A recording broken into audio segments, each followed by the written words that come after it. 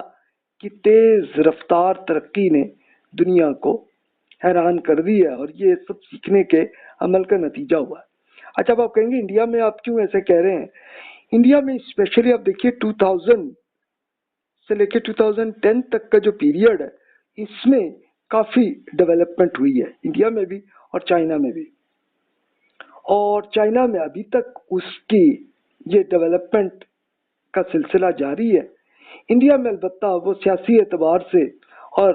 مذہبی اعتبار سے ان کے ہاں یہ اکانومی تھوڑی کمزور ہونے لگی ہے. تو یہ انڈیا کی سچویشن آپ کو یہ نظر آئے گی. اچھا سیاسی عوامل جو ہیں کیا کیا فیکٹرز ہوتے ہیں